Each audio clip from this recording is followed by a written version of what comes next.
प्यारे बच्चों, मैथमेटिक्स के क्लास में आप सभी का स्वागत है। हम लोग मेंसुरेशन पढ़ रहे हैं 2 डायमेंशन में। तो देखिए, कुछ सर्कल की कुछ प्रॉपर्टीज़ हम लोग पढ़ रहे हैं। जैसे ये 3 सर्कल्स हैं, ठीक है, 3 circles with radius A, B and C. ये तीनों सर्कल्स एक्सटर्नली एक दूसरे को टच कर रहे हैं और एक लाइन को भी टच कर रहे हैं। यानी कि एक ही लाइन पर ये सर्कल इस तरह से है कि आपस में तीनों एक दूसरे को टच कर रही हैं। और अगर इन जो बड़ी बड़ी जो बड़े सर्कल्स हैं, अगर इनका रेडियस ए है और इनका बी है, छोटी वाली सर्कल जो है ये अगर इसका सी है रेडियस, ठीक है, तो इनके अंदर क्या ए बी सी में क्या रिलेशन होगा? 1/√c is equal to 1/√a plus 1/√b। ठीक है। तो बच्चों देखो, नेक्स्ट क्वेश्चन क्या है। ये 2 सर्कल हैं ऑफ इक्वल रेडियस। ये दोनों सर्कल एक दूसरे को एक्सटर्नली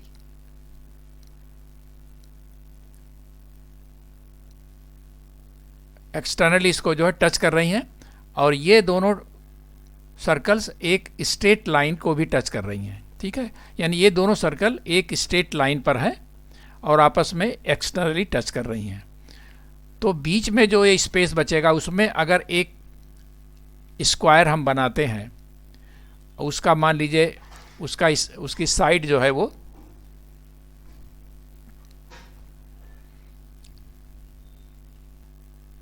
तो बच्चों ये 2 सर्कल हैं जिनका रेडियस बराबर है r और एक्सटर्नली टच कर रही हैं और एक स्ट्रेट लाइन के ऊपर है। बीच में जो जगह है इसमें एक स्क्वायर है जिसकी साइड a है।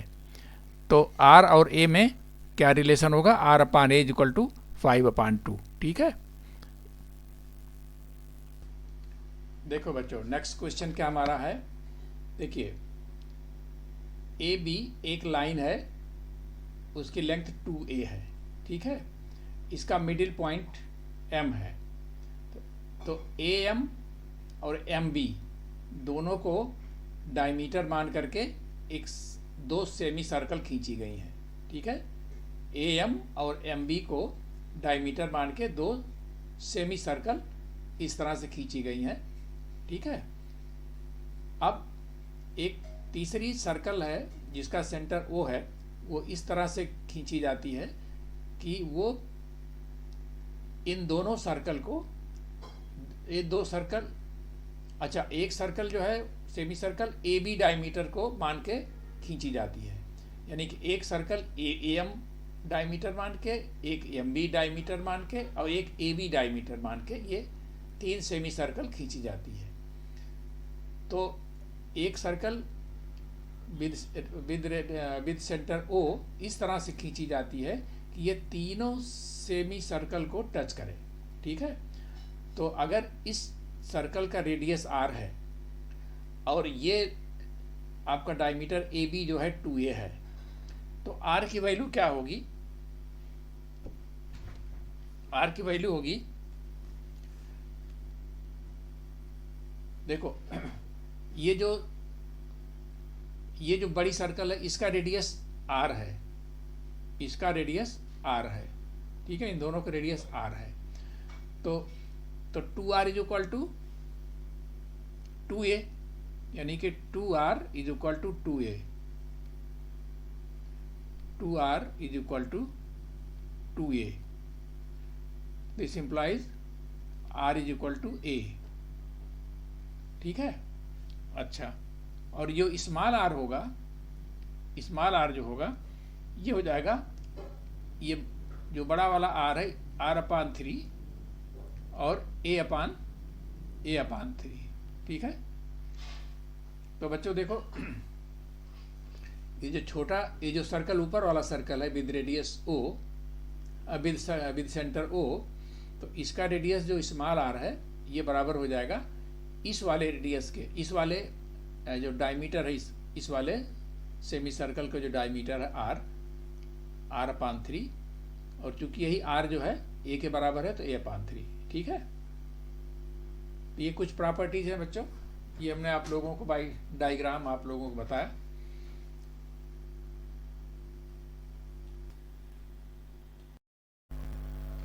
तो बच्चों देखो, अब हम कुछ क्वेश्चंस लेंगे। देखिए फर्स्ट क्वेश्चन है, find area of a circle that is inscribed in A square of area this much.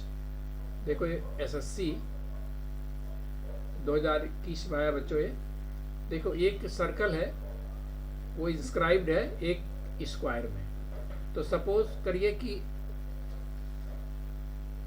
Square की साइड A है, तो यही इसका डायमीटर हो जाएगा बच्चों, ठीक है।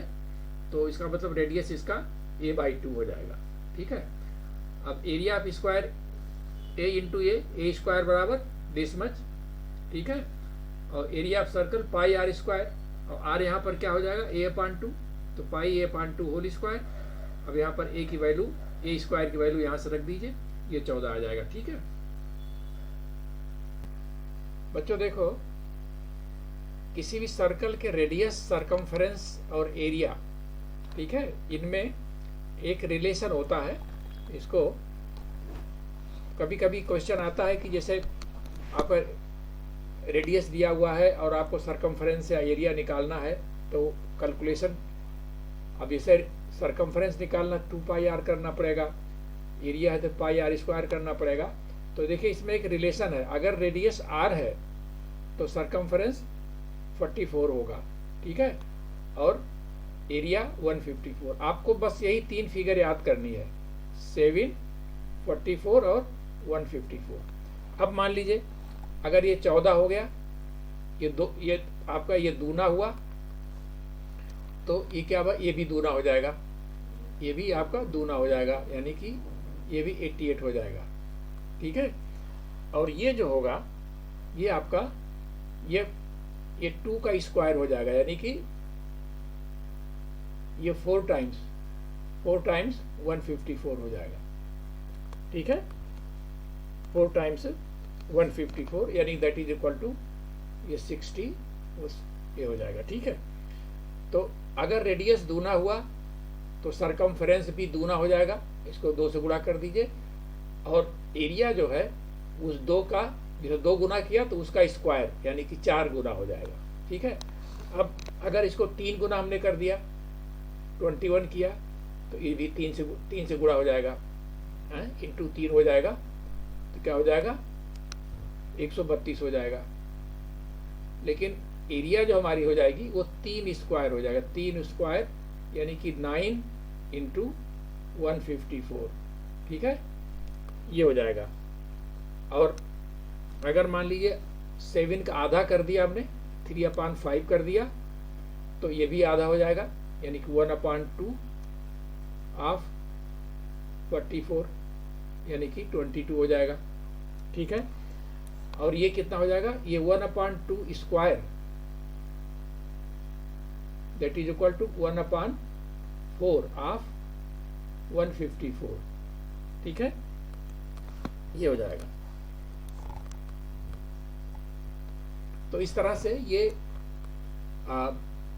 रेडियस अगर मालूम है तो सरकमफेरेंस और एरिया आपको बिना कैलकुलेशन के आप इस तरह से निकाल सकते हो, ठीक है।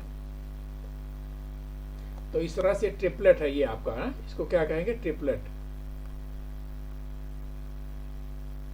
Between radius, circumference and area, ठीक है। बच्चों देखो नेक्स्ट क्वेश्चन क्या है, what is the area of a circle inscribed in A square of area this much, ठीक है। देखिए एक स्क्वायर है ABCD, इसके अंदर एक इंस्क्राइब्ड है सर्कल विद रेडियस r। तो इसका रेडियस जो हो जाएगा वो, ये साइड हमारा A है तो A/2, ठीक है, यही A हमारा इसका डायमीटर होगा, तो रेडियस हो जाएगा A/2, ठीक है, A इक्वल टू 2r। अब इसकी एरिया जो है स्क्वायर की area, A square equal to 784 दिया हुआ, A निकल आएगा 28। अब यहाँ से πr स्क्वायर निकाल लीजिए, ठीक है। बच्चों देखो नेक्स्ट क्वेश्चन क्या है, कार्ड ऑफ ए लेंथ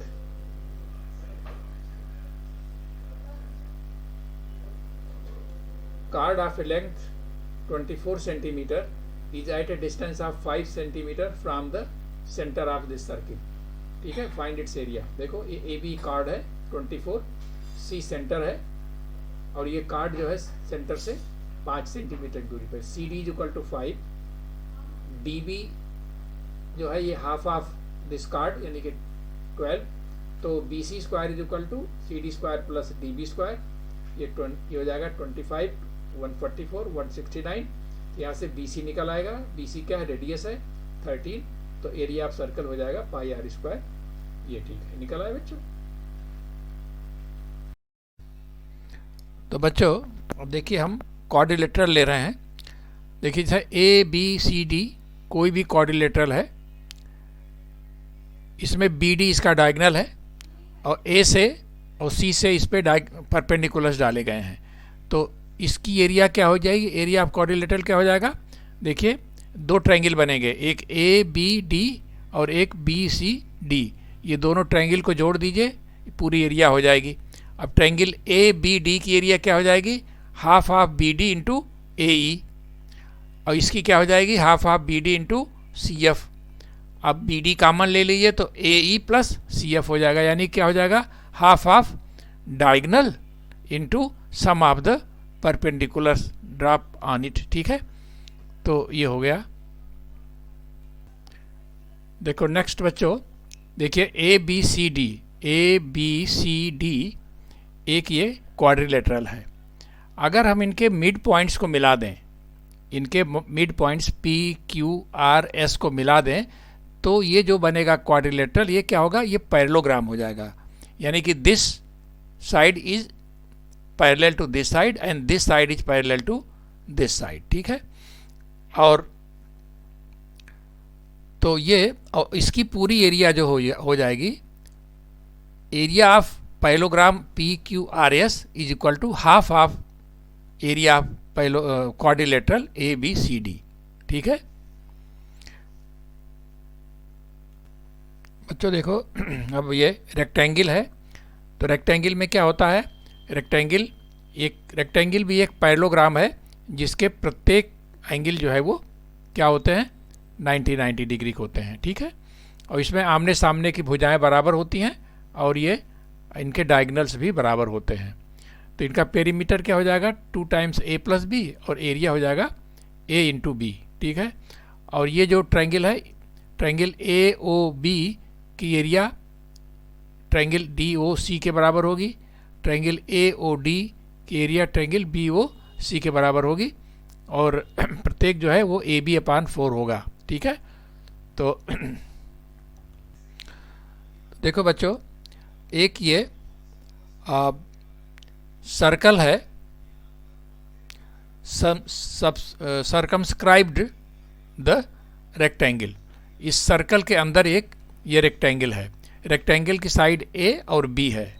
ठीक है, तो जो ये आपका सर्कम सर्किल हुआ, इसका रेडियस क्या होगा, देखो ये ए बी सी डी एक रेक्टेंगल है, तो ए सी जो है ये इसका डायगोनल होगा और ये एंगल 90 होगा। ठीक है, क्योंकि ये रेक्टेंगल है तो ये 90 होगा ही। अगर ये 90 है तो इसका मतलब ए बी क्या हो जाएगा, ये डायमीटर हो जाएगा, ए सी क्या हो जाएगा, डायमीटर हो जाएगा, क्योंकि हमको मालूम है कि कोई भी सर्कल जो है, सर्कल का डायमीटर जो है वो सरकमफेरेंस पे कितना एंगल बनाता है, 90 डिग्री कोण बनाता है। तो ये 90 डिग्री है, इसलिए AC जो है ये डायगोनल हो गया और BD भी डायगोनल हो गया, चूँकि ये C और A भी 90 के हैं। तो इसका मतलब हो गया कि जो हमारा डायगोनल है AC कितना हो जाएगा, A square plus B square under root A square plus B square Pythagoras theorem से। तो रेडियस क्या हो जाएगा, इसका आधा, तो A square plus B square by 2। ठीक है, तो बच्चों देखो ABCD एक रेक्टेंगुलर फील्ड है जिसकी लेंथ A है और ब्रेथ B है। इसके चारों तरफ ऑल अराउंड एक यूनिफॉर्म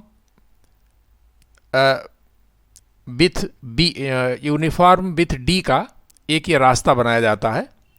तो इस रास्ते का ये जो पाथ बाहर का है इसका क्या होगा, इसकी एरिया क्या होगी।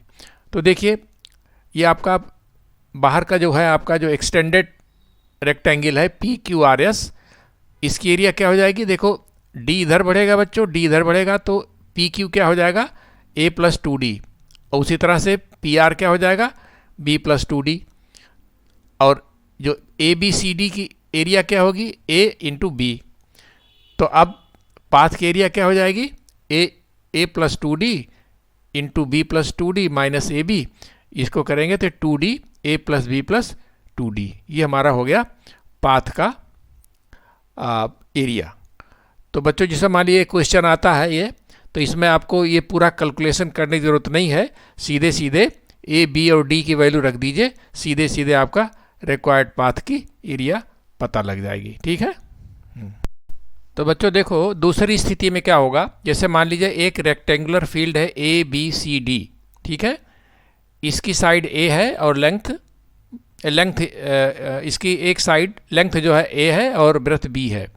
इसके अंदर D यूनिफॉर्म विथ D का एक ये पाथ बनाया जाता है अंदर, ठीक है, तब पाथ की एरिया क्या होगी ये निकालना है। बिल्कुल उसी तरह से देखो एरिया ऑफ ABCD क्या हो जाएगा A×B, और एरिया ऑफ PQRS क्या हो जाएगा A-2D इंटू B-2D। चूँकि देखो ये पूरी एरिया A है तो D इधर कम हो रहा है, D इधर कम हो रहा है, तो PQ क्या हो जाएगा A-2D। उसी तरह से QS क्या हो जाएगा B-2D। ये गुणा कर दीजिए, AB में से घटा दीजिए, ये हो जाएगा आपका 2D A+B-2D। ठीक है। तो बच्चों देखो तीसरी कंडीशन ये बनती है कि ABCD एक रेक्टेंगुलर फील्ड है जिसकी लेंथ जो है वो A है, लेंथ A है AB और ब्रेथ B है। इसके बीचों बीच जो है ये दो रोड क्रॉस रोड बनाई जाती हैं, ठीक है, जिसकी ब्रेथ जो है यूनिफॉर्म ब्रेथ D है। तो इस जो रोड है हमारा जो पाथ है इसकी एरिया क्या होगी। तो देखो इसमें देखो बेटे दो रेक्टेंगल बन रहा है, एक PQRS, इसकी एरिया क्या हो जाएगी, देखो लेंथ तो इसके ये तो आपकी D हो जाएगी और ये आपकी B है, तो PQRS की भी एरिया B×D हो जाएगी। उसी तरह से EFGH एक रेक्टेंगल A बन रहा है, इसकी एरिया हो जाएगी A×D, क्योंकि देखो ये लंबाई L है A है और ये D है तो A×D हो जाएगा। अब देखो बच्चों ये जो बीच का पोर्शन है ये जो दोनों में कॉमन है ये दो बार जुड़ रहा है, एक PQRS में भी जुड़ रहा है और EFGH में भी जुड़ रहा है, तो इसमें से एक घटाना पड़ेगा।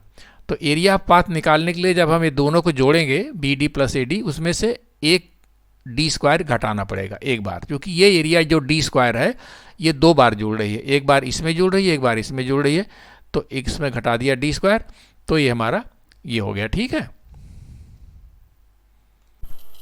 बच्चों देखो फिर हम देखिए एक ये सेमी सर्कल है, ये सेमी सर्कल है, इस सेमी सर्कल में लार्जेस्ट स्क्वायर की एरिया क्या होगी। ये एक सर्कल है जिसका रेडियस r है, डायमीटर 2r है, तो ये हम सेमी सर्कल ले रहे हैं। इस सेमी सर्कल में जो मैक्सिमम लार्जेस्ट स्क्वायर जो है उसकी एरिया क्या होगी, तो ये लार्जेस्ट एरिया जो होगी क्या हो जाएगी 4/5 r², जहाँ r इसका रेडियस है। ठीक है। तो बच्चों देखो area of A largest square that can be inscribed in the quadrant of a circle of radius r। ये क्वाड्रेंट है, एक सर्कल का एक क्वाड्रेंट है, इस सर्कल का रेडियस r है, इसके अंदर जो लार्जेस्ट स्क्वायर होगा उसकी एरिया क्या होगी, तो एरिया ऑफ स्क्वायर क्या हो जाएगी r²/2, जहाँ r जो है इस सर्कल की जिसका ये क्वाड्रेंट है उसकी रेडियस r है। ठीक है। तो बच्चों देखो दूसरी स्थिति यह है, एक क्वाड्रेंट है ये जिसका रेडियस r है, इसमें एक लार्जेस्ट स्क्वायर है वो इस तरह से है। पहले वाले में क्या था, उसमें जो स्क्वायर था उसकी एक साइड आपके इस रेडियस पे पड़ती थी, इसमें जो स्क्वायर है वो ये जो आपका जो है ये इस तरह से है। ठीक है ना, किसी भी साइड पर उसका जो है कोई साइड नहीं पड़े, माने किसी भी रेडियस पर उसकी साइड नहीं पड़ रही है, तो अगर इस तरह फिगर में इस तरह से अगर मैक्सिमम एक स्क्वायर बनाया जाए तो उसकी एरिया हो जाएगी 2/5 आर स्क्वायर। ठीक है, तो देखो ये विभिन्न स्थितियों में हम जो है वो उसकी स्क्वायर की एरिया निकाल रहे हैं। ठीक है, क्वाड्रेंट में, सेमी सर्कल में, सर्कल में। तो बच्चों देखो अब रोम्बस के बारे में हम कुछ प्रॉपर्टी पढ़ेंगे। देखो ए बी सी डी एक रोम्बस है। रोम्बस क्या होता है? रोम्बस जो है ये एक पैरेललोग्राम है जिसकी प्रत्येक साइड बराबर है। ठीक है, और ये इसके डायगोनल्स जो हैं बी डी और ए सी डायगोनल्स हैं। तो बच्चों रोम्बस के जो डायगोनल्स हैं वो एक दूसरे को क्या करते हैं? बाइसेक्ट करते हैं एट राइट एंगल। ठीक है, ये प्रॉपर्टी है, राइट एंगल पे काटते हैं। ठीक है, तो इसका मतलब क्या हुआ कि देखिए अगर इसकी एरिया हमको निकालनी ए बी सी डी की, तो इसमें दो ट्रायंगल है, ए बी डी की एरिया निकाल लीजिए और बी सी डी निकाल लीजिए। तो ए बी सी डी की एरिया क्या हो जाएगी? ए बी डी की एरिया क्या हो जाएगी? Half half base into height. तो बेस हमारा D2 है, डायमीटर इसका जो डायगोनल है, तो हाफ D2 इंटू ये देखिए ये हमारा डायगोनल जो है वो D1 है। तो ये जो है ये हमारा डायगोनल इसको बाइसेक्ट करेगा। इसका मतलब ए वो क्या है? D1/2, यानी कि D1/2 इधर है, D1/2 इधर है। तो इसकी एरिया हो जाएगी half into D2 into D1/2। उसी तरह से इसका हो जाएगा half into D2 into D1/2। ये हमारा हो जाएगा, जोड़ दीजिए तो half into D1 into D2। ये हमारा रोम्बस की एरिया हो गई। ठीक है, तो बच्चों देखो अब हम ट्रेपीजियम के बारे में पढ़ेंगे। ट्रेपीजियम क्या होता है? ट्रेपीजियम में देखिए ये दो साइड, आमने सामने की दो साइड जो होती हैं ये पैरेलल होती हैं। ठीक है, ये दोनों साइड पैरेलल होती हैं और ये आपका ये जो AC ये वाली साइड है AC is equal to BD। ठीक है, ये ट्रेपीजियम होता है। तो ट्रेपीजियम की एरिया कैसे निकालेंगे? मान लो एक ट्रेपीजियम हमारा ABCD है। ठीक है, इसकी एक साइड AB जो है वो A है और CD जो है वो B है। ठीक है, और हाइट H है। तो पूरी एरिया कैसे निकलेगी? देखो इसको हमने दो भागों में बांट दिया, पूरे ट्रेपीजियम को दो भागों में बांट दिया। दो ट्रायंगल बन गए, एक ट्रायंगल बन गया ACD और एक बन गया ABD। ठीक है, अब पूरे ट्रेपीजियम की एरिया बराबर हो जाएगी area of ACD plus area of ABD। अब ACD की एरिया क्या हो जाएगी? ये ट्रायंगल है, बेस B है, हाइट H है, तो half into B into H। और इसकी क्या हो जाएगी? इसका बेस A है और हाइट भी इसकी भी H है, तो हाफ A इंटू H। तो इस तरह से half H into A plus B, यानी कि half sum of parallel sides into height. ये बच्चों ये ट्रेपीजियम का एरिया हुई। ठीक है, तो अब हम आज यहाँ समाप्त करते हैं, फिर हम आगे कुछ और लेकर के आएंगे। तब तक के लिए बहुत बहुत धन्यवाद। और अगर आप लोगों को वीडियो पसंद आए हों तो इनको लाइक करिए, शेयर करिए, ताकि आगे आने वाले और वीडियोज़ आपको आसानी से मिलते रहें। बहुत बहुत धन्यवाद।